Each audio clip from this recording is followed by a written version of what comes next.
Hello, welcome to Nostu flavours. ഒരു സ്വീറ്റിൻ്റെ recipe ആയിട്ടാണ് ഞാൻ വന്നിരിക്കുന്നത്. കോക്കനട്ട് ബോളി. വളരെ കുറച്ച് ഇൻഗ്രീഡിയൻസ് കൊണ്ട് പെട്ടെന്ന് തന്നെ നമുക്കിത് ഉണ്ടാക്കിയെടുക്കാൻ പറ്റും. വരൂ, എങ്ങനെയാണ് ഉണ്ടാക്കുന്നതെന്ന് നോക്കാം.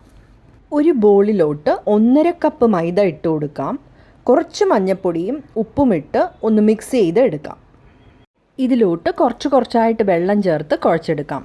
ചപ്പാത്തിക്ക് മാവ് കുഴയ്ക്കുന്ന പോലെയല്ല, ഇത് കുറച്ച് ലൂസായിട്ട് വേണം കുഴച്ചെടുക്കാൻ. സ്റ്റഫിങ് ഈ മാവിനകത്ത് വെച്ച് നമ്മൾ കൈകൊണ്ട് പരത്തിയെടുക്കാൻ പോവാണ്. അതുകൊണ്ടാണ് നമ്മൾ ലൂസായിട്ട് കുഴച്ചെടുക്കുന്നത്.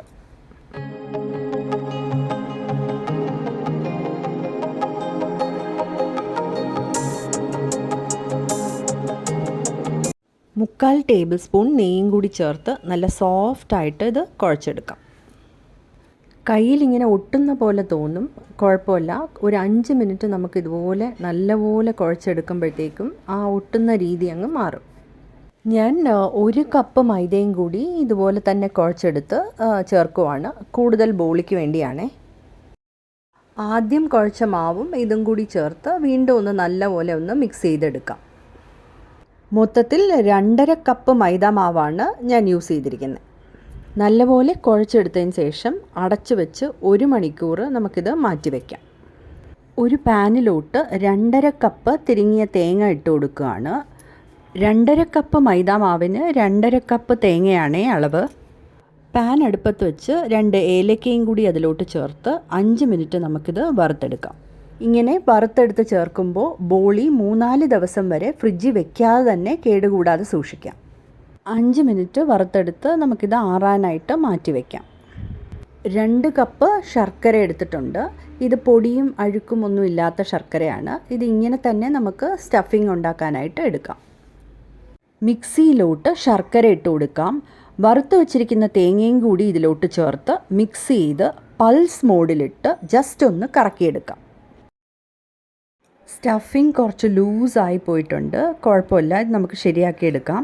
കുറച്ച് പൊരിക്കടല മിക്സിയിലോട്ടിട്ട് ഒന്ന് പൊടിച്ചെടുക്കാം. ഒരു കൈപ്പിടി പൊരിക്കടലയാണ് ഞാൻ എടുത്തിട്ടുള്ളത്. സ്റ്റഫിങ് ഞാൻ വേറൊരു ബോളിലോട്ട് മാറ്റിയിട്ടുണ്ട്. അതിലോട്ട് ഇത് കുറച്ചായിട്ട് ചേർത്ത് നല്ലപോലെ മിക്സ് ചെയ്തെടുക്കാം.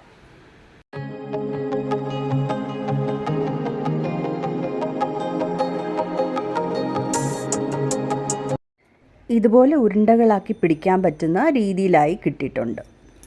മാവ് കുഴച്ച് വെച്ചിട്ട് ഏകദേശം 1.5 മണിക്കൂറായിട്ടുണ്ട്. ഇത് നമുക്ക് ഉരുണ്ടകളാക്കി വെക്കാം.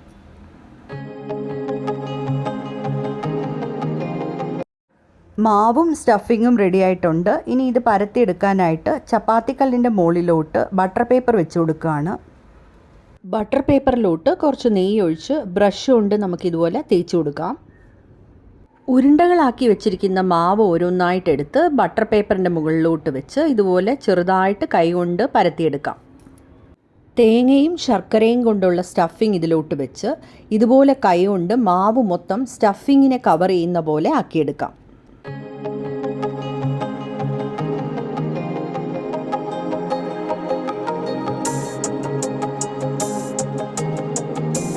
ഇത് നമുക്കിനി കൈകൊണ്ട് പതുക്കെ പരത്തിയെടുക്കാം.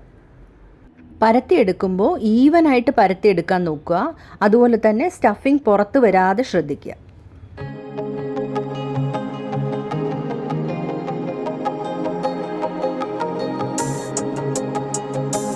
ദോശത്തവ അടുപ്പത്ത് വെച്ച് കുറച്ച് നെയ്യ് തടവി കൊടുക്കാം. എന്നിട്ട് ഇതിലോട്ട് പരത്തി വെച്ചിരിക്കുന്നതിട്ട് ചുട്ടെടുക്കാം. ബട്ടർ പേപ്പറിലോട്ട് നെയ്യ് തടവിയോണ്ട് തന്നെ ഒട്ടിപ്പിടിക്കാതെ സ്മൂത്തായിട്ട് തന്നെ നമുക്ക് തവയിലോട്ട് മാറ്റാൻ പറ്റി. ബട്ടർ പേപ്പറിന് പകരം നമ്മൾ ഇലയിൽ ഇതുപോലെ പരത്തിയെടുത്താലും മതി. ചപ്പാത്തിയൊക്കെ ചുട്ടെടുക്കുന്ന പോലെ തന്നെ നമുക്കിത് ചുട്ടെടുക്കാം. കുറച്ച് നെയ്യും കൂടി ചേർത്ത് തിരിച്ചും മറിച്ചും ഇട്ട് നല്ലപോലെ മൊരിയിച്ചെടുക്കാം.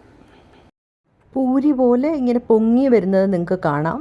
നല്ല സോഫ്റ്റായിട്ടാണ് നമുക്ക് ഈ ബോളി കിട്ടിയിട്ടുള്ളത്. പരത്തി വെച്ചിരിക്കുന്നതെല്ലാം ഇതുപോലെ തന്നെ നമുക്ക് ചുട്ടെടുക്കാം. നമ്മുടെ കോക്കനട്ട് ബോളി റെഡി ആയിട്ടുണ്ട്. കാണുമ്പം തന്നെ നിങ്ങൾക്ക് കഴിക്കാൻ തോന്നുന്നില്ലേ? അതെ, കാണുന്ന പോലെ തന്നെ നല്ല രുചിയാണ് ഈ ബോളിക്ക്. കുട്ടികൾ സ്കൂൾ വിട്ട് വരുമ്പോഴായാലും ഗസ്റ്റ് വീട്ടിൽ വരുമ്പോഴായാലും സ്വീറ്റ് ക്രേവിങ്സ് ഉണ്ടാകുമ്പോഴായാലും പെട്ടെന്ന് തന്നെ ഉണ്ടാക്കിയെടുക്കാൻ പറ്റുന്ന ഒരു സ്വീറ്റ് ഡിഷാണിത്. എല്ലാവരും ഇതൊന്ന് ട്രൈ ചെയ്ത് നോക്കണം. ഇഷ്ടമാവുകയാണെങ്കിൽ ലൈക്ക്, ഷെയർ ആൻഡ് സബ്സ്ക്രൈബ് ചെയ്ത് സപ്പോർട്ട് ചെയ്യണേ. Thanks for watching. ബൈ.